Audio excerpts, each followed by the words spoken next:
il viendra, esprit de vérité vous conduira dans la vérité, il dira ce qu'il aura entendu, il annoncera. Shalom à tous, soyez richement bénis et encore bienvenue sur notre plateau Parfum du ciel. J'espère qu'après notre longue série sur la persévérance, vous avez été bénis, encouragés, édifiés et remplis. Nous allons ensemble commencer une nouvelle série qui s'appelle La patience, la vertu des rois. Amen. Je rigole parce que quand le thème m'a été donné, on a précisé 2 points. Alors je prie avec mon mari pour avoir le thème.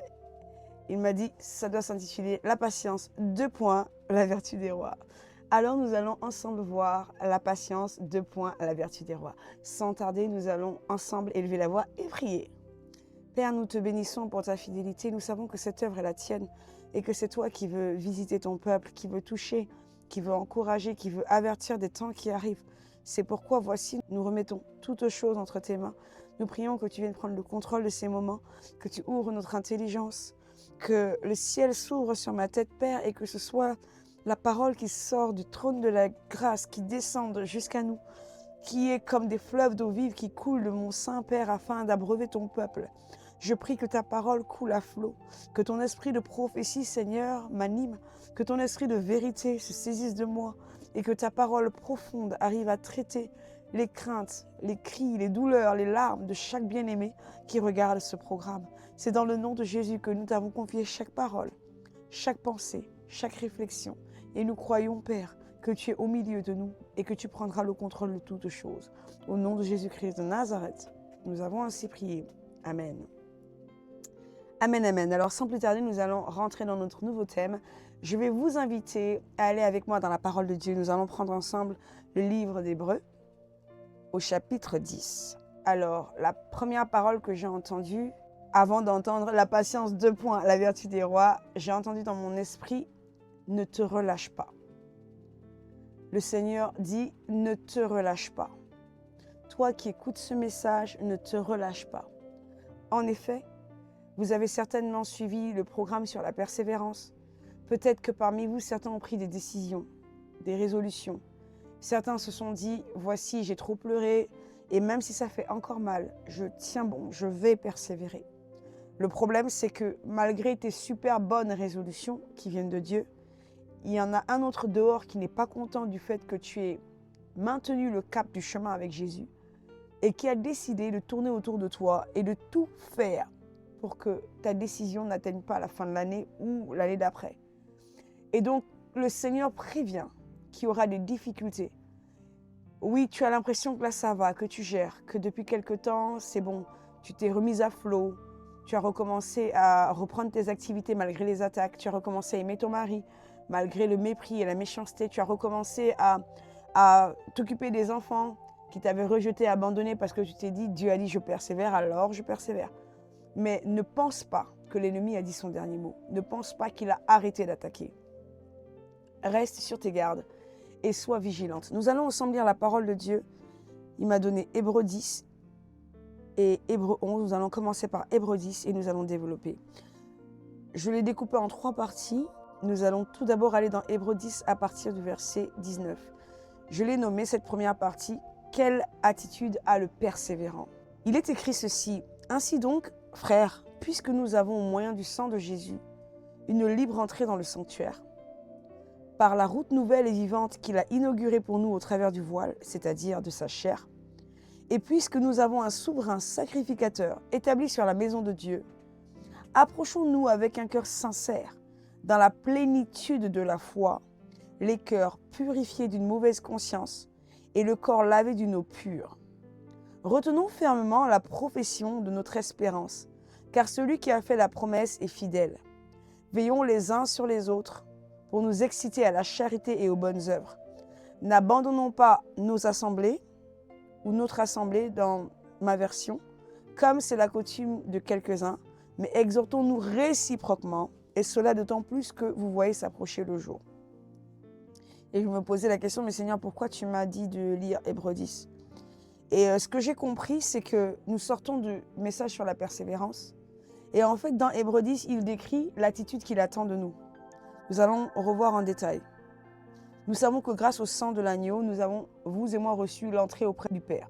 L'accès au trône est possible grâce au sang de l'agneau. C'est-à-dire, si j'ai décidé d'arrêter de voler, de tricher, de m'énerver, de frapper mes enfants, de tromper mon mari ou bien de ne pas lui pardonner, si j'étais lié par le non-pardon, je déclare que le sang de l'agneau a ouvert un chemin pour moi. Et quand j'ai l'impression que je suis en train de retomber, il faut que je me fortifie en déclarant, en confessant que Christ est descendu une fois pour toutes, il a ouvert le chemin. Donc à partir du moment où le chemin est ouvert, il est ouvert. Même si je suis retombée, même si je me suis encore énervée, même si cette nuit j'ai pété les plombs, j'ai écrit une lettre pour lui dire que j'avais envie de tout arrêter ou de changer de travail, je ne peux pas savoir ce qui s'est passé dans votre esprit. Quoi que ce soit, le Seigneur dit, ne te décourage pas. Le chemin a déjà été ouvert, le sang de l'agneau a tracé une voie royale. Par la route nouvelle et vivante qu'il a inaugurée pour nous au travers du voile, c'est-à-dire de sa chair, et puisque nous avons un souverain sacrificateur établi sur la maison de Dieu, recommandation, approchons-nous avec un cœur sincère, dans la plénitude de la foi, pas dans « je crois que Dieu va me pardonner que à moitié ». Je crois qu'il va me pardonner, même si il y a 10 jours, j'avais décidé que je n'allais plus péter les plombs, que je n'allais plus m'énerver, que je n'allais plus prendre cette goutte d'alcool. J'ai recommencé, c'est vrai, mais je dois croire que le pardon, ma réconciliation avec Jésus est sincère. Ce n'est pas parce qu'aujourd'hui, j'ai eu un temps de cracking, ce n'est pas parce qu'aujourd'hui, j'ai pris un verre de trop, que Jésus a décidé qu'il a annulé ma belle repentance et mes belles décisions et ma belle résolution et que du coup, j'ai tout perdu. Je n'ai pas tout perdu. Je crois pleinement, totalement, que le chemin est ouvert et qu'il n'est pas refermé.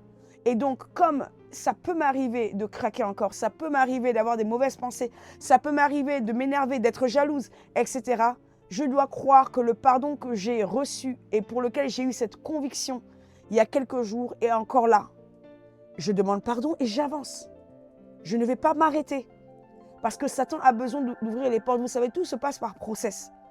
Avant d'arriver à la partie où je retourne dans le monde, où je change de fil, il y a d'abord eu « regarde la file ». Tu as vu, là-bas, il n'y a pas d'embouteillage. Ensuite, ce serait mieux pour toi de traverser. Ensuite, tu ne te rends pas compte que là, tu perds du carburant. Ensuite, des idées qui vont s'enchaîner. Avant que je ne change de fil, il y a eu tout un process de choses qui ont été mises en place. Donc, je vous invite à désamorcer le process dès l'ouverture. Dès que l'ennemi commence, dès que Satan dit « Ève, as-tu vu l'arbre au milieu du jardin ?» Dès le début, dites-lui « je n'ai pas à le regarder ». Dès le début, dites-lui Jésus m'aime. Dès le début, dites-lui Jésus viendra me visiter. Et si j'ai des questions, j'attendrai qu'il vienne. Ne doutez pas de vous et ne doutez pas de l'amour de Jésus. Ne doutez pas de ce qui s'est passé dans vos vies pendant toutes ces dernières semaines où vous avez décidé de persévérer alors que vous étiez au bord du précipice. Vous avez fait un grand effort avec le Seigneur. Le Saint-Esprit vous a encouragé, soutenu. Ces paroles ne sont pas tombées à l'eau. Vous devez les garder et vous accrocher à ses promesses. Ensuite, il dit... On est toujours au verset 22. Approchons-nous avec un cœur sincère, dans la plénitude de la foi, les cœurs purifiés d'une mauvaise conscience.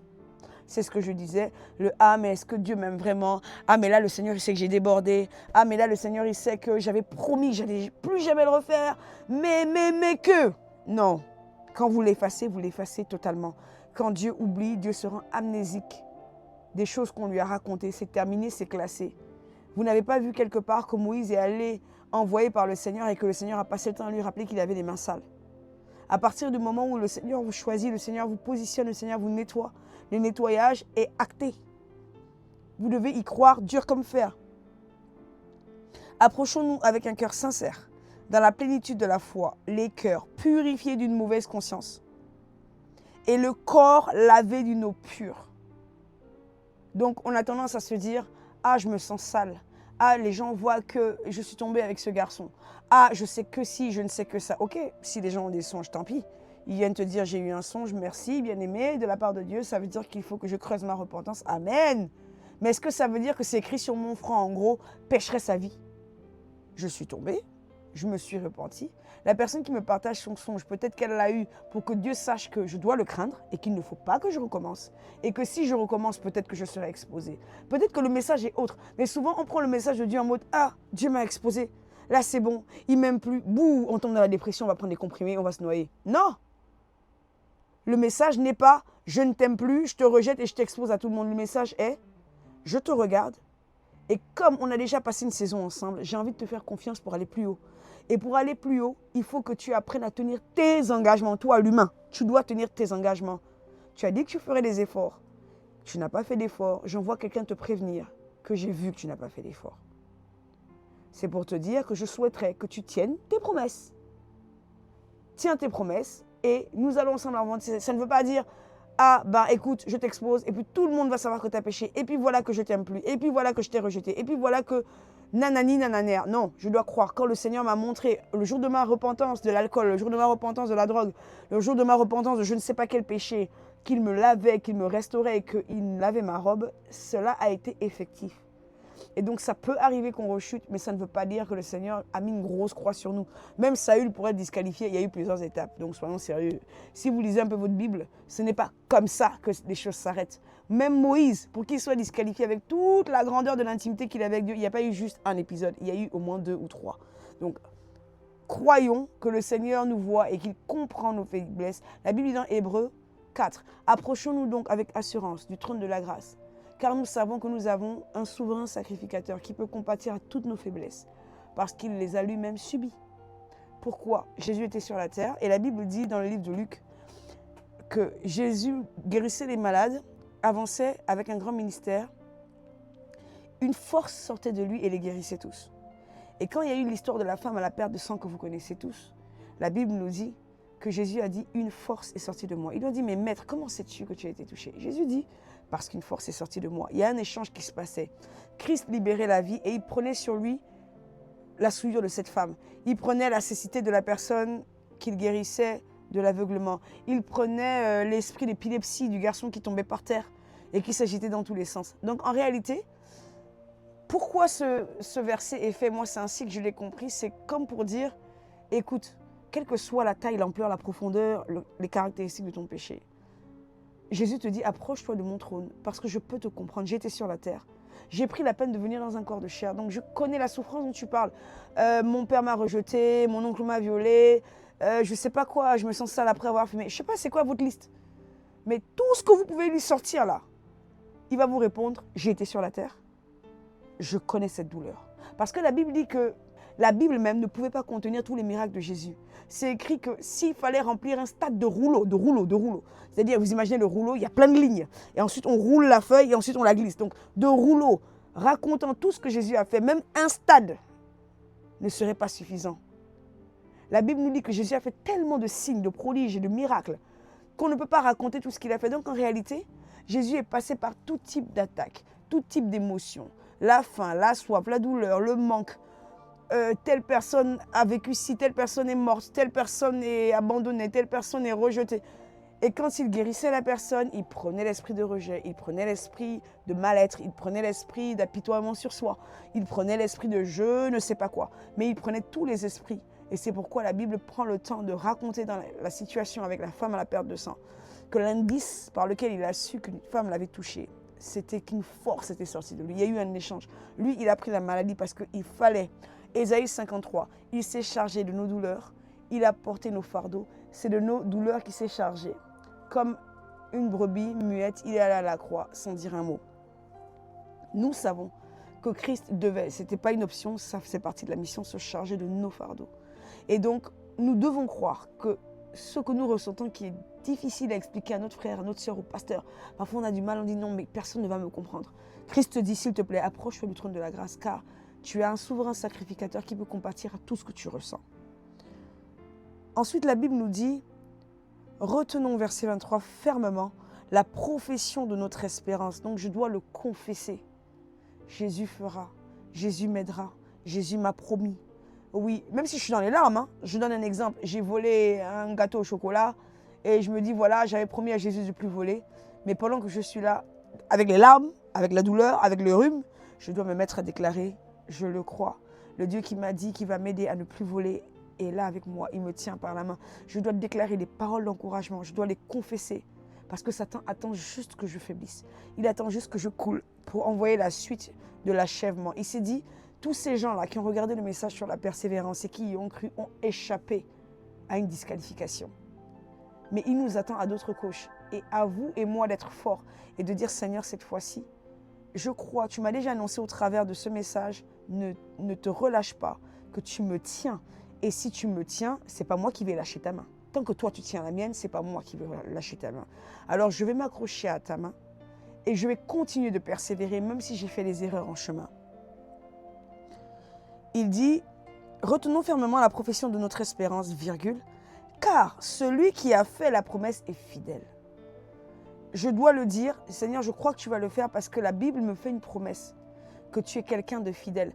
Et pendant que je recevais le message, j'entendais avec insistance un chant qui est sur Internet qui dit « Dans mon parcours sur la terre, tout peut sombrer. Dans ma marche vers le ciel, tout peut sombrer. Si la peur met des doutes sur ma route, je chanterai. Il est fidèle, Emmanuel, Emmanuel. » Ça tournait en boucle, ça tournait en boucle, ça tournait en boucle. Et je comprenais que le Seigneur voulait insister sur sa fidélité, même si on a l'impression qu'on craque, même si on a l'impression que c'est en train de revenir, même si là, je vous dis en mode, hein, tu ne frappais plus tes enfants, tu as pété les plombs, tu as pris la sandale, tu as tapé jusqu'à ce que l'enfant ait le rhume, ne veut plus te parler, il est enfermé dans sa chambre. Tu te dis, waouh, là j'ai débordé, je ne savais pas que je pouvais revenir dans de tels accès de colère. Arrête-toi, confesse, Seigneur, je te demande pardon. Dis-lui, Jésus, je t'aime et je crois que tu m'as délivré de la colère et c'est une émotion qui est en train de passer par moi. Je refuse de croire que l'esprit de colère a repris accès à ma vie. Je déclare que c'est une attaque passagère et que tu es fidèle pour me délivrer, que tu me tiens par la main, que le jour où tu avais décrété, que tu es descendu pour moi, le jour où tu avais décrété que tu m'as visité, la nuit où j'ai eu le rêve, le songe, la confirmation, la paix en écoutant le message de parfum du ciel, que tu m'avais vraiment touché, que c'était le moment de ma restauration et de ma délivrance. J'ai vraiment reçu ma restauration et ma délivrance et je crois que tu es fidèle. Ce n'est pas parce que là, j'ai eu un accès de colère que ma terre va s'arrêter de tourner et que je vais retourner dans la dépression. Rejeter ces choses, confesser sa fidélité, rappeler, car celui qui a fait la promesse est fidèle. Moi, aujourd'hui, j'ai peut-être craqué en posant cet acte, mais la Bible m'annonce que tu es fidèle et je le crois. Ensuite, la Bible nous dit, veillons les uns sur les autres pour nous exciter à la charité et aux bonnes œuvres. Je suppose que, à la suite de ces choses, quand l'ennemi voudra vous ramener des paroles pour vous dire, regarde, personne ne sait, hein, hier tu as fait ça. Tu as murmuré, tu t'es énervé, etc. Ce que le Seigneur attend de nous, c'est que même si nous avons chuté la veille, disons-nous, en nous réconfortant par ces paroles, donnons aussi cet accès d'encouragement aux autres en disant, est-ce que tu sais que hier, j'ai craqué? Est-ce que tu sais qu'hier, j'ai repris une cigarette? Mais écoute, j'ai cette assurance au travers d'un message. Le Seigneur m'a dit qu'il ne faut pas que je me relâche. Le Seigneur m'a dit qu'il faut croire, il faut que je croie qu'il est fidèle. Le Seigneur m'a dit qu'il faut que je m'appuie sur ses promesses. Et regarde, si moi je me relève et je te parle aujourd'hui, je dois veiller sur toi et te dire, s'il te plaît, ne te décourage pas. Parce que peut-être devant vous, vous aurez un frère aussi qui aura une situation de détresse. Vous aurez une sœur qui aura une situation de détresse. Ce que le Seigneur attend de nous, c'est que ce n'est pas parce que nous sommes tombés que nous devons nous enfermer dans un mur et décider, du coup je ne peux pas parler parce que si tout le monde sait ce que j'ai fait, comment moi je vais conseiller quelqu'un alors que je ne suis pas parfaite? Non. Soyez vrai. Assumez ce que vous avez fait. Hier, j'ai craqué. Hier, j'ai bu du vin. J'ai encore pris une goutte d'alcool. Et j'étais pas bien. Mais je me suis repentie, je me suis relevée. Donc aujourd'hui, qu'est-ce qui s'est passé? Je ne sais pas moi. Tu as volé un bœuf? Tu as volé un bœuf? Écoute, je suis là pour t'encourager. Moi aussi, hier, j'ai fait une erreur. Mais le Seigneur m'a dit de ne pas me relâcher parce que ses promesses pour ma vie ne s'effacent pas. Elles sont fidèles. Il est lui-même fidèle et il me tient. Et comme il me tient, je crois aussi qu'il peut te tenir. Ne vous dites pas là, parce que voici comment Satan tient la bouche des serviteurs de Dieu. Voici comment Satan tient la bouche des frères et des sœurs et de même ma sœur évangéliste qui me regarde, mon frère évangéliste qui me regarde. Vous savez, les évangélistes ont un gros potentiel. Un évangéliste peut remplir une salle et la vider. Comme ça. Quand Dieu marche avec un évangéliste, en fait, c'est l'ange de l'évangélisation qui marche devant lui. Et quand l'ange de l'évangélisation marche devant vous, en réalité, ce n'est pas vous qui choisissez les gens que vous évangélisez. Vous allez vous rendre compte que souvent, en avançant, vous avez une pensée, parle à cette personne. Ou réponds à ta collègue de travail, ou envoie un SMS à un tel. En fait, il y a un ange qui marche devant vous pour accomplir cette prophétie et cette onction sur l'évangélisation. Et les évangélistes, comme leur puissance se trouve dans leur bouche, par la parole, souvent quand ils ne sont pas bien, c'est avec la même bouche que Satan passe pour détruire l'Église. Certains serviteurs de Dieu ont fait ce constat. Vous recevez aujourd'hui une Samaritaine, elle est super zélée, elle invite tout le monde à l'église. Le jour où cette femme est frustrée, elle va les raconter à tout le monde, les mêmes gens qu'elle a invités, elle ira tous les décourager de venir à l'église. Vous comprenez ce que je suis en train de dire? Satan va utiliser votre outil à succès. Il va le retourner contre vous comme une arme anti-ministère. Et donc souvent, il sait que pour que votre onction s'éteigne, ou bien pour que Dieu ferme votre bouche, pour que votre autorité soit réduite à néant, il va falloir utiliser les mains qui guérissaient les malades pour les souiller. Il va falloir utiliser les yeux qui ont des visions pour traîner sur Facebook et regarder tout et n'importe quoi. Il va falloir utiliser l'outil à succès et le retourner contre vous comme un couteau. À partir de l'instant où vous n'avez pas été vigilante dessus, vous allez vous dire, tout le monde va être au courant de mon problème, donc il vaut mieux que je me taise. Et là, la personne qui est devant vous est en train de crever. Le problème, c'est que cette personne n'a pas regardé le message sur la persévérance.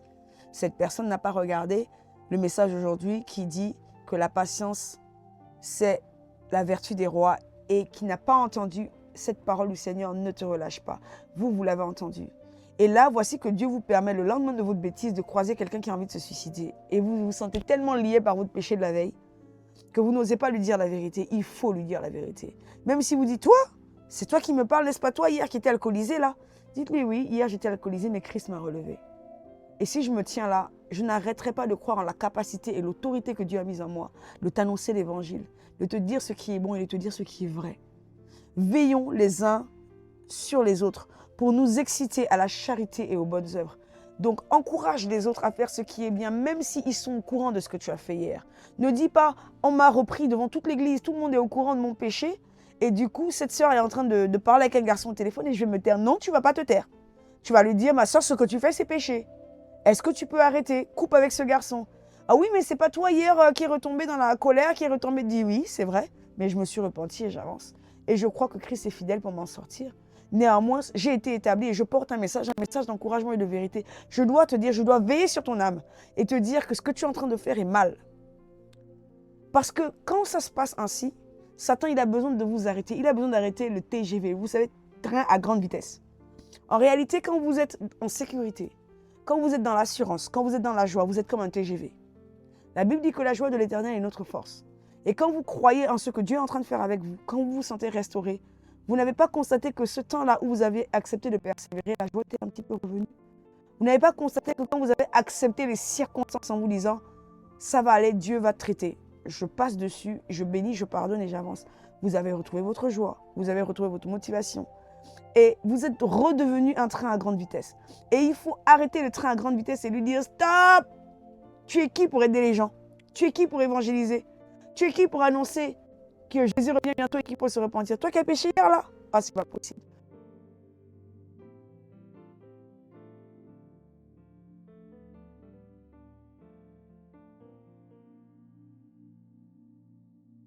J'ai souvent entendu les hommes de Dieu dire dans les églises, quand Satan vous parle mal, quand Satan vous accuse, rappelez-lui que lui, son dossier est glacé, alors que le vôtre ne l'est pas.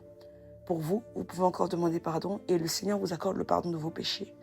Pendant que vous avez demandé pardon, le ciel sait que vous vous êtes repenti, votre pardon est effacé, alors que lui, il est condamné, il ne peut plus se repentir.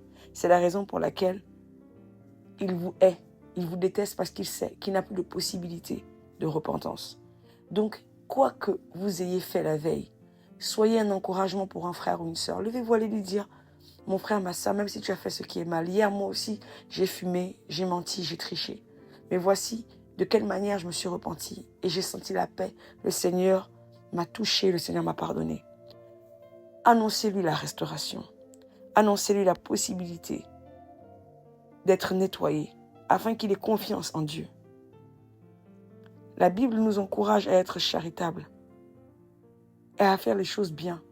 Même si on a l'impression que dans notre vie tout est compliqué, on doit continuer à dire la vérité à nos frères ou à nos sœurs. Lisons ensemble. N'abandonnons pas notre assemblée comme c'est la coutume de quelques-uns, mais exhortons-nous réciproquement et cela d'autant plus que vous voyez s'approcher le jour. Oui, parce que la finalité, c'est de vous esseler. Quand un prédateur a envie de vous détruire, ils vont tout faire pour vous blesser, mal vous parler, vous insulter, vous décourager en utilisant la bouche d'un frère ou la bouche d'une sœur. L'objectif, c'est de vous mettre à part, que vous alliez dans un coin et que, une fois que vous soyez complètement esselés, ils sont dans la capacité totale de vous achever. Parce que vous êtes seul et il n'y a personne pour vous défendre. Observez comment ça se passe avec les animaux. Ils avancent en groupe et puis tout d'un coup, les prédateurs arrivent et puis il y en a un qu'on va mettre de côté. En le mettant de côté, on peut facilement le tuer. Les proies n'ont plus envie d'aller à l'église. Les proies elles n'ont plus envie de confesser. Limite, le pasteur dit, mais est-ce que tu as quelque chose à dire? Et elle dit non. Elle refuse d'entrer dans les détails, elle refuse de s'ouvrir parce que pour elle, c'est un échec. Mais en fait, quand on est établi dans une église, il faut savoir que le caractère de notre partenaire a été établi pour briser notre caractère. Et le nôtre aussi a été établi pour briser le sien. Comme il est écrit, le faire aiguise le faire. Nous devons chacun faire notre part et accepter qu'au travers du moment où nous marchons ensemble, le Seigneur utilise des circonstances pour traiter et modifier, améliorer le caractère de l'un et de l'autre.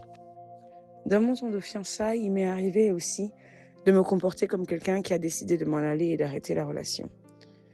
Et le Seigneur m'a repris. Et quand il m'a donné ce passage qui dit « le faire aiguise le faire », il m'a clairement fait comprendre qu'il fallait aussi traiter à l'intérieur de moi des aspects de mon caractère, des choses qui n'étaient pas encore changées. Parfois, on a l'impression qu'on est déjà parfait pour entrer dans le mariage, parfait pour commencer le ministère.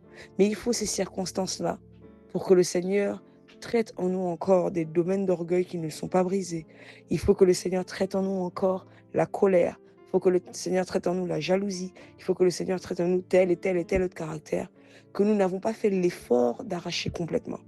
Et donc, laissons parfois les chirurgies de Dieu se faire parce que Dieu a un objectif à atteindre au travers de l'attitude parfois des personnes qui sont autour de nous. Ce n'est pas tout qui doit être considéré comme une attaque. Il va permettre que l'autre nous dise des choses qui vont nous faire mal. Parce qu'en réalité, il nous a déjà parlé en amont dans des songes, dans des visions. Et il se rend compte que malgré tous nos efforts, nous n'arrivons pas à briser le cycle. Nous n'arrivons pas à arracher ce caractère.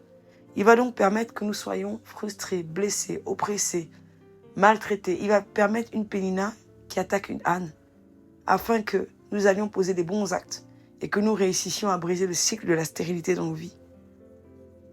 Il sait qu'il y a des caractères qu'il faut enlever avant de rentrer dans le couple.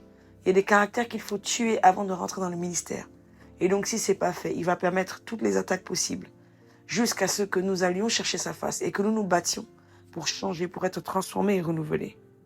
Parce qu'au final, il a beau nous donner des songes, nous ne changeons pas. Il va falloir qu'il utilise des situations pour nous emmener à un changement véritable. Bon, vous allez dire, aujourd'hui, la prophétesse Déborah n'est pas sympa parce que franchement, elle est en train de taper sur nous et nos défauts. Moi, je vous dis, dans mon cas, c'est moi qui avais des choses à régler. Je ne vais pas dire qu'il est parfait, mais je sais que quand j'ai voulu péter mes plombs et j'étais convaincue que j'avais raison. Oui, mais Seigneur, ça, c'est pas possible, ça, c'est pas possible. Il m'a répondu, le faire aiguise le faire. Donc, j'ai dû, comme on dit dans le monde, là, vous voyez, le chien, il va remettre sa queue entre ses jambes et il va repartir chez son maître pour dire, bon, je te demande pardon. J'ai dû ravaler mon orgueil et considérer que le Seigneur savait pourquoi il permettait que je sois blessée comme ça. Pourquoi il permettait qu'il me parle comme ça. Pourquoi il permettait qu'il traite ça et ça et ça et ça. Et après, j'apprends, ah ben regarde, dans l'histoire de ta vie, par exemple, moi, j'ai toujours eu un combat avec la colère. J'en parle dans mes différents messages. En tout cas, c'est la première raison pour laquelle j'ai visité l'enfer. C'était l'esprit de colère. Et quand un jour j'apprends, ah mais est-ce que tu sais que ton père était un grand colérique, un grand rancunier, un grand ci, un grand ça. J'ai mis mes mains sur la tête, j'ai dit donc en fait, je pensais que je ne traitais que les démons que j'avais acquis par les musiques. Je pensais que je ne traitais que les situations qui de manière factuelle m'ont frustré et qui m'ont mené à la colère. Mais en réalité, dans mon combat, ça va au-delà des choses que je vis de moi-même. Il y a aussi des choses que j'ai héritées sans les demander. Il y a des choses qui viennent de ma fondation familiale, qui sont implantées à l'intérieur de moi et que je ne vois pas ressortir. Vous savez, parfois, parce que vous êtes à l'église depuis un temps, vous vous comportez. Vous comprenez ce que je veux dire? C'est-à-dire, en temps normal, vous êtes chiante. Ou en temps normal, vous êtes pleurnicheuse. Un jour, le Seigneur m'a dit, tu as une fausse humilité. Ça veut dire quoi une fausse humilité? Il m'a dit oui. En fait, dans mon cas, c'était très précis. Il disait, tu vois, si tu n'étais pas né dans une famille où tu avais eu tout ce que tu voulais, peut-être que tu n'aurais pas développé certaines choses. Sous-entendu, si j'étais née très pauvre, peut-être que je serais méchante avec les gens. Peut-être que j'aurais été une prostituée. Peut-être que j'aurais été, je sais pas si, je sais pas ça. Mais plein de choses, vous savez, ce qui est lié aux conditions dans lesquelles j'allais naître. Et en fait, comme je suis née dans une famille où je n'avais besoin de rien, où je me sentais bien, où je n'étais pas dans le manque, j'avais tendance à comparer. Donc, je regarde l'autre et je me dis, ah, mais elle n'a pas si. Et pourquoi elle est obligée de sortir avec un garçon pour avoir de l'argent? Elle ne peut pas travailler, avoir de l'argent. Parce que moi, dans ma famille, les femmes se débrouillent toutes seules, elles se battent toutes seules. J'ai grandi avec une mentalité de vainqueur. Vas-y, lève-toi, bats-toi, homme ou pas homme, tu vas y arriver. Bon, derrière aussi, il y a des gros esprits de Jézabel. Mais ça, c'est des choses qu'on n'a pas envie de se dire tout de suite. On se dit d'abord, ah ben non, moi, chez moi, les femmes, elles sont fortes. Hein. Ah oui, moi, chez moi, les femmes, elles ne dépendent pas des hommes. Chez moi, les femmes, elles se lèvent, elles font tout toutes seules, elles montent les meubles, elles font ci, elles font ça. Je suis sûre que ça parle à certaines femmes. Parce que parfois, on se dit, non, mais c'est Dieu qui m'a béni avec des qualités. Non, parfois, en fait, on est hommes et femmes. Et on ne s'en rend pas compte. Et moi, dans mon cas, je regardais les personnes pauvres et je me disais, ah, mais pourquoi elle va sortir avec des garçons pour avoir de l'argent alors qu'elle peut se battre? Oui, mais c'est facile de dire ça quand tu es né dans une famille où tu fais juste ça, tes parents te donnent de l'argent. C'est facile quand tu passes un coup de fil, maman, j'ai besoin de ci, on te fait le western tout de suite. C'est facile quand tu as grandi avec des chauffeurs, des nounous, des femmes de ménage et que tu as eu besoin de rien. C'est facile de regarder l'autre qui n'a rien. Et puis sa mère est en train de l'attendre malade. Ça m'est arrivé dans la vraie vie. C'est-à-dire que j'étais vraiment en train de juger dans mon cœur une amie. Quelqu'un avec qui j'ai grandi, c'était ma voisine. Et je rentre des études du Sénégal et j'arrive au Gabon, je la trouve. Bon, j'ai arrivé pour évangéliser. En mode, je viens avec mon feu. Moi, j'ai rencontré Jésus. Donc, j'ai fait le tour du quartier. C'est-à-dire que toutes les personnes que je connaissais, j'allais les voir une par une pour dire, maintenant, j'ai rencontré Jésus. Il faut que je vous partage mon Jésus. Et là, j'arrive. Et bien entendu, forte des informations que j'avais du passé, c'est-à-dire le passé où elle n'avait pas déjà beaucoup de moyens, tout ça, je connaissais la situation de sa famille. J'arrive, je trouve, elle a fait des bébés. Elle n'est pas mariée. Et là, je lui parle, mais je n'ai pas été très gentille. Je lui dis, mais pourquoi tu fais ça? C'est de la prostitution. Vous savez, en mode, comme si c'était facile, en fait. Tu rentres dans la vie des gens comme ça et tu penses qu'ils vont tout voir comme toi, ils vont tout penser comme toi. Et je lui parle. Vous savez ce qui s'est passé? Elle m'a juste dit, viens voir. Elle n'a pas répondu, hein. J'ai parlé, j'ai rappé, ouais, on marchait. Ensuite, on arrive chez elle, il y avait le comptoir parce que sa mère, à l'époque, vendait de l'alcool. Quand j'étais petite, je me rappelle que pour survivre, sa mère vendait des boissons, et les bars à boissons, à bière et tout ça. Et là, elle me dit, va voir derrière le comptoir. Et là, je vois sa mère couchée derrière le comptoir, brûlante de fièvre. Et je dis, mais je comprends pas, il se passe quoi? Elle me dit, ma mère est gravement malade. En fait, sous-entendu, tu es en train de me juger. Mais en fait, là, toi, tes parents ont les moyens, on t'a envoyé à l'étranger, tu as fait des hautes études, tu ne connais pas le manque. Si tu appelles tout de suite, tu as un frère, une cousine, une tante, n'importe qui va t'aider. Moi, là, j'ai ma mère qui va peut-être mourir dans quelques minutes. Elle est derrière le comptoir brûlante de fièvre. Si je ne me prostitue pas pour avoir de l'argent, je fais comment pour lui acheter des médicaments? Je vous assure que là, mais c'est-à-dire que ça m'a figé. J'ai senti dans mon cœur, vous savez, quand on dit, on lit un livre et puis on arrive à la partie où c'est écrit, et il sentit son cœur se glacer. J'ai senti mon cœur se glacer. Mais je ne comprenais pas ce qui m'arrivait. Et là, le Seigneur me dit, tu vois, tu as une fausse humilité. Tu penses que tu sais être humble. Tu penses que tu as de l'amour pour les pauvres. Tu penses que tu les soutiens comme ça. Mais en fait, c'est parce que je t'ai béni depuis que tu es né. Tu as la capacité d'aimer les gens, d'aider les gens parce que tu n'as manqué de rien. Mais si tu avais été né, si tu avais été élevé dans d'autres conditions, est-ce que tu sais ce que tu aurais été? Est-ce que tu sais quel aurait été l'état de ton cœur? Je me suis calmée net et je me suis repentie. J'ai compris que parfois, on développe des attitudes en ayant la conviction qu'on est clean, en ayant la conviction que, ah là, il faut que Dieu me justifie. Telle sœur m'a mal parlé, donc du coup, je ne veux plus la voir, je ne veux plus la sentir. Mais au fond, il y a des choses que nous avons eu la grâce d'avoir que les autres n'ont pas eues. Et le Seigneur a besoin d'utiliser le caractère d'un frère ou d'une sœur pour nous briser parfois. Il a besoin d'utiliser une circonstance avec notre pasteur, une circonstance à l'église, une circonstance en famille, pour nous dire, calme-toi, tu n'es pas si parfaite que ça.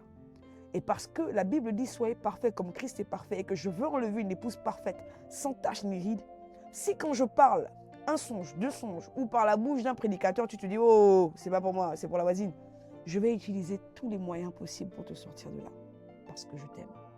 Maintenant, à toi de voir. Si tu n'as pas envie que je te traite, si tu n'as pas envie que je t'éduque, si tu n'as pas envie que je te donne la forme qu'il faut pour rentrer dans un écrin, vous savez, nous sommes comme des diamants bruts. Les diamants bruts, on nous a pris avec tous nos péchés dans la carrière. On allait nous trouver dans le fond des ténèbres, du trou, de je ne sais pas quoi, là, des carrières du Nigeria ou des endroits où les diamants bruts sont cachés. On nous a ramenés avec toute la saleté. Et ensuite, Dieu a besoin de tailler la pierre. On ne peut pas parler de mettre une pierre dans un écrin ou de la vendre aux Champs-Élysées si elle n'a pas été nettoyée. Il faut enlever la boue, il faut arrondir les angles et il faut l'adapter à l'écrin. Donc pour t'adapter au ministère dans lequel tu dois rentrer, il y a des choses que Dieu doit enlever dans ton caractère. Par conséquent, Satan le sait aussi. Mais si le Seigneur utilise des circonstances, tu tombes et il te dit en réalité, j'ai même permis que tu tombes. Je t'ai prévenu, mais tu l'as quand même fait, mais je savais que tu allais le faire. Parce qu'il y a un grand orgueil à l'intérieur de toi. Et il fallait que cet orgueil, je le traite parce que les orgueilleux, Dieu résiste aux orgueilleux. Et Dieu dresse devant les orgueilleux une montagne dans le noir. Et donc, à un moment de ta vie, tu n'allais pas comprendre pourquoi tout ce que tu entreprends ne fonctionne pas. Tu allais dire, mais je vais à l'église, je loue, je chante, je suis à l'intercession, je fais l'évangélisation, mais pourquoi il y a tout qui va mal? Et là, tu te plains, tu allais penser que je t'ai rejeté. Je ne t'ai pas rejeté. Mais parce que ma parole annonce que je mets moi-même une montagne devant l'orgueilleux. Dans les ténèbres, tu allais avoir l'impression qu'il y a tout qui ne marche plus. Parce que tu es arrivé à un stade où ton orgueil me monte au nez et que tu deviens insupportable. Et tu ne t'en rends pas compte toi-même. Donc, je vais utiliser tout ce que je vais trouver pour briser cet orgueil. Et si les hommes, ça ne te suffit pas, si les songes, ça ne te suffit pas, je permettrai même que tu tombes dans le péché, que tu refasses des erreurs, afin que tu saches que tu es faible et que tu as besoin de ma grâce. Trop souvent, nous pensons que nous sommes parfaits. Comme moi, là, j'allais voir la copine et puis j'étais là, mais enflée de mon Jésus. Oui, mais c'est pas normal. Si tu avais besoin d'argent, pourquoi tu ne m'as pas passé un coup de fil que je t'envoie des sous? Non, mais oh, Déborah, tu te crois où là? Tu sais ce qu'elle a souffert? Tu sais le nombre de nuits où elle a dû être à côté de cette femme-là sans rien te dire? Tu sais comment elle a eu l'impression que dans quelques minutes, elle partirait. Elle s'est dit, si tout de suite je ne réponds pas au message de ce copain qui m'a appelé à 15 h pour qu'il me donne, je ne sais pas moi, 10 euros, 15 euros pour lui acheter un peu de comprimé pour enlever la fièvre, peut-être que ma mère partirait et je me sentirais coupable toute ma vie. Tu ne peux pas te mettre à la place des gens. Et tu ne peux pas te dire que parce que chez toi, ça a fonctionné, donc Dieu est obligé de continuer sur le chemin que toi tu vois. Il y a des process qui ne nous appartiennent pas. Il y a des process qui sont célestes. Il y a des choses, quand le Seigneur me les enseigne, c'est des bonnes gifles que je me prends. Mais en fait, moi-même, j'ai demandé quelque chose à Dieu. Dès le début de ma conversion, j'avais lu un livre de Rick Joyner, je crois, qui parle des visions sur les combats qu'on a en tant que chrétien. C'est-à-dire que dans son livre, c'est que des visions prophétiques. Je donne un exemple, je m'en souviens plus très bien, parce que ça fait 20 ans, ou un peu plus que je me suis convertie. Et il dit par exemple que le Seigneur lui montre l'image, le guerrier monte sur le champ de bataille. Et quand quelqu'un commence dans le ministère, il y a les esprits de découragement qui arrivent. Ensuite, il y a les flèches de critique. Ensuite, ça se présentait par des images comme ça. Et il a lui-même demandé quelque chose à Dieu. Et ce jour-là, je sais que quand j'ai lu, j'ai pris ma première Bible et j'ai écrit les phrases qu'il avait dites avec mes mots.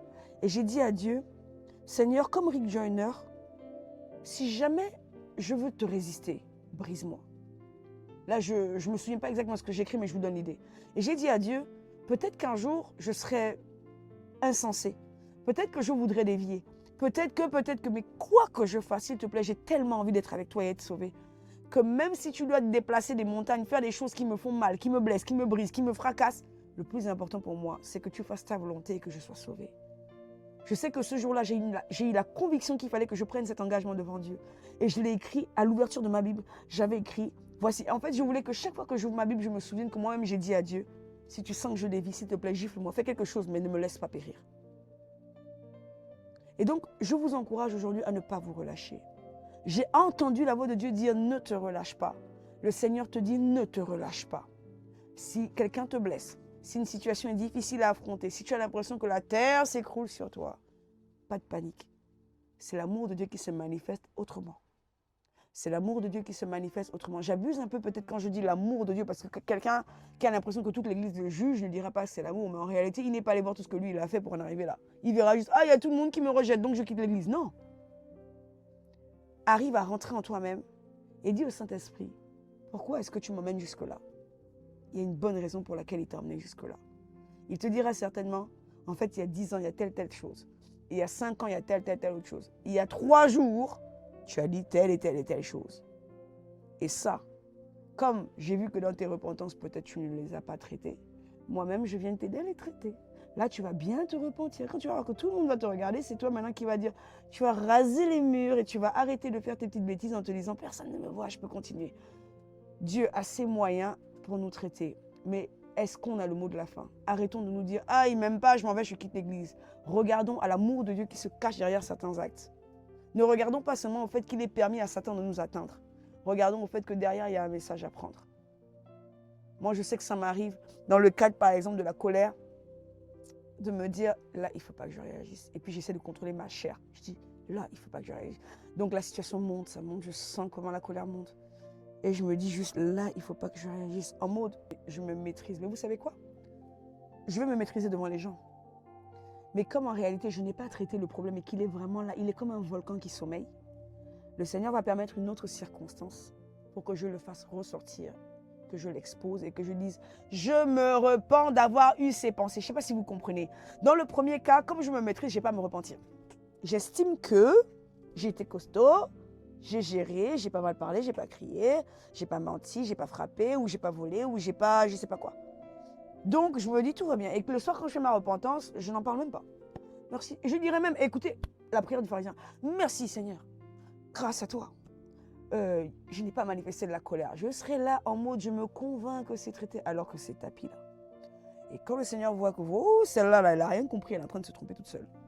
Il va permettre une autre situation. Et là, cette fois-ci, je ne pourrai pas contrôler. Et dans cette situation, il va falloir que je regarde mon problème en face, comme un double. Et que je regarde et je vois qu'il y a une grosse tache sur mon visage. Je dis, oh là là, donc il y a encore ça en moi. S'il te plaît, Saint-Esprit, délivre-moi. Il attendait que je lui demande la délivrance. Mais parce que je ne me rendais pas compte que c'était encore tapis en moi, je n'arrivais pas à en parler. Ou j'estimais que je n'avais pas à en parler. Vous comprenez ce que je veux dire? Que le Seigneur vraiment vous éclaire. Donc sans plus tarder, l'heure est avancée, nous allons prier. Seigneur, nous te bénissons pour Hébreux chapitre 10 et cette parole d'encouragement que tu poses sur notre cœur. Tu veux nous emmener sur le chemin de la patience. Merci pour le process que tu es en train de mettre en place. Merci de nous montrer quelles sont les portes d'entrée. Merci de nous montrer qu'à l'intérieur de nous, il y a encore des choses qui peuvent être une occasion de chute, mais que nous ne voyons pas. Merci de nous révéler et de nous donner les lunettes de notre cœur. Parce que nous sommes très forts pour avoir les lunettes sur la vie des voisins, sur les situations des voisins, sur la vie de tout le quartier. Mais nous n'avons pas souvent les lunettes de notre cœur. C'est pourquoi tu dis, tu parles de cette poutre qui est dans notre œil, tandis que nous voyons la paille qui est dans l'œil de l'autre. Seigneur, aide-nous, soutiens-nous. Je te demande encore pardon, Seigneur, avec mon frère et ma soeur qui regardent cette vidéo. Si dans mon caractère, Satan est en train de me préparer un sale coup par rapport à des domaines de ma vie où je ne suis pas complètement brisée. Mais je sais que si quelque chose arrive, il ne faut pas que je retourne. Il ne faut pas que je fasse demi-tour. Il ne faut pas que je change de fil. Il faut simplement que je continue de persévérer et que je ne me relâche pas dans cet espoir que j'ai que tu vas tout faire pour me sauver. Oui, parfois ça va me faire mal. Parfois tu vas couper des mains, des pieds, des ongles. Mais tu as dit, il vaut mieux entrer manchot, aveugle, dans le royaume des cieux que ne pas y entrer du tout à cause des fardeaux qui nous empêchent de passer la porte. Je le dis avec mes propres mots. Aide-nous, Seigneur, à accepter de circoncire notre cœur, de circoncire notre caractère, de circoncire nos émotions, de circoncire nos réactions afin de te laisser nous traiter, nous briser, nous nettoyer. Mais il est hors de question dans le nom de Jésus que nous nous relâchions. Il est hors de question que nous lâchions ta main. Il est hors de question que nous retournions en arrière. Il est hors de question que nous renoncions à t'aimer. Je déclare dans le nom de Jésus que ton amour vaut plus que tout ce que le monde peut m'offrir. Alors je crois que même si demain j'avais une situation, que j'étais en larmes, par terre, atterré à l'article de la mort, ton amour me soutiendra et tu viendras me chercher quel que soit l'endroit où l'ennemi me fait croire que je suis fini. Je déclare que je ne serai pas fini. Je déclare que quand l'attaque arrivera, ta main me soutient déjà, ton amour m'environnera et là où j'aurais dû m'énerver, là où j'aurais dû mal réagir, je vais te rendre grâce et je vais m'asseoir pour essayer de traiter ce qu'il faut traiter dans mon caractère au lieu de regarder à l'ennemi qui gagne. Je déclare qu'il n'est pas gagnant dans ma vie. Je déclare que c'est toi qui as le dernier mot. Je déclare que comme Job, mon Rédempteur est vivant et il se lèvera le dernier sur la terre. Je déclare que rien ne m'arrêtera dans ma marche avec toi. Je déclare que ton amour pour moi, comme m'a dit David, vaut plus que l'amour des femmes, ou Salomon, vaut plus que l'amour des femmes. Ton amour pour moi vaut plus que ce que le monde peut m'offrir. Oui, ce que le monde m'offre peut pourrir et aller dans la poubelle. Mais toi, ce que tu m'offres, c'est éternel. Alors oui, je serai brisé, mais ça ne fera mal qu'à ma chair. C'est ma chair qui va sentir la douleur, c'est mon orgueil qui va prendre un coup. Mais mon esprit ne sera pas détruit. Mon corps physique ne sera pas détruit.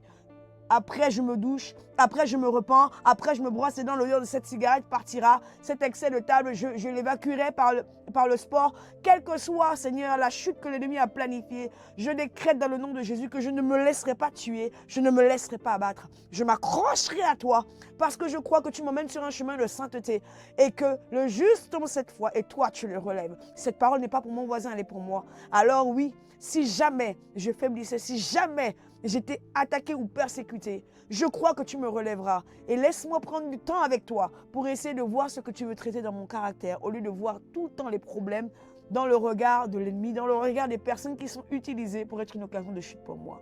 sanctifie-moi, transforme-moi et communique-moi la force même, s'il est possible, d'éviter cette chute. Parce que ce serait l'idéal pour moi. Aide-moi à éviter cette chute. Et s'il y a un caractère que je dois traiter, montre-le-moi. Que je me mette en chemin pour le traiter au lieu de laisser les circonstances difficiles briser mon bras. Mais que ta volonté soit faite. En tout temps, je déclare que je resterai ton ami, je resterai à tes pieds. Et je resterai amoureuse de toi jusqu'au jour où tu viens me chercher. Parce que la fiancée se prépare pour l'enlèvement. Au nom de Jésus, j'ai confiance en ton amour et je ne faillirai pas, même dans les larmes, même dans la douleur et même dans la difficulté. Je le déclare, je le confesse au nom de Jésus. Amen. Soyez richement bénis, soyez très fortement encouragés. Je sais que ce n'est pas facile, mais Jésus est fidèle. Et quand ça va arriver, revenez sur la vidéo et souvenez-vous, Jésus vous aime. Et il ne permettra pas que vous alliez en enfer parce qu'il a un plan meilleur. Vous briser pour vous sauver. Amen. Shalom, shalom. La vérité frappe à ta porte.